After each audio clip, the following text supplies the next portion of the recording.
Bonjour les enfants.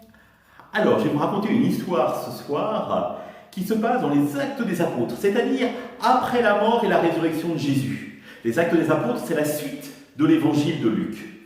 Et il s'adresse à tous ceux qui aiment Dieu. On les appelle ceux qui s'appellent théophiles, ceux qui aiment Dieu. Et donc j'espère les enfants que c'est chacun d'entre vous qui aimez Dieu. Et donc Luc nous raconte finalement que Jésus vient dire un dernier au revoir à ses apôtres. Il leur dit, vous ne me verrez plus, mais vous allez recevoir un don extraordinaire, qui est le don de l'Esprit Saint. Alors regagnez Jérusalem, rassemblez-vous pour pouvoir accueillir ce don et créer l'Église.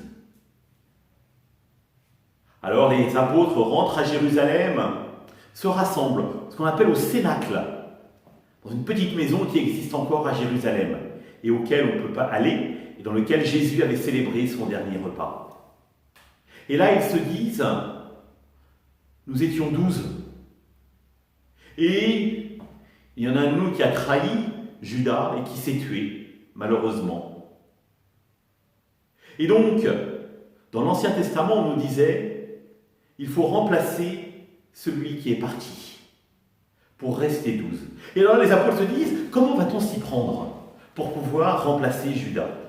Et donc ils se disent, oh, c'est important de prendre quelqu'un qui a connu Jésus et qui l'a suivi durant ces années où il était en Galilée et jusqu'à Jérusalem. Et là, 2 personnes se présentent.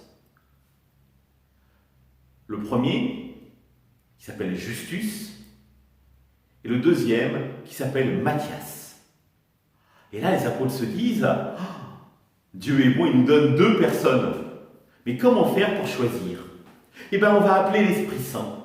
Et donc, ils se mettent à prier et ils remettent leur confiance en Dieu. Et ils vont tirer au sort en se disant, c'est certainement l'Esprit Saint qui nous guidera dans le choix que nous avons à prendre. Et le sort tombe sur Matthias. Alors il l'intègre dans la bande des apôtres, il devient le nouvel apôtre pour qu'il soit à nouveau 12. Et là, ensemble, ils vivent, ils partagent le pain, c'est-à-dire qu'ils célèbrent l'Eucharistie, ils prient ensemble et ils écoutent l'enseignement de Pierre.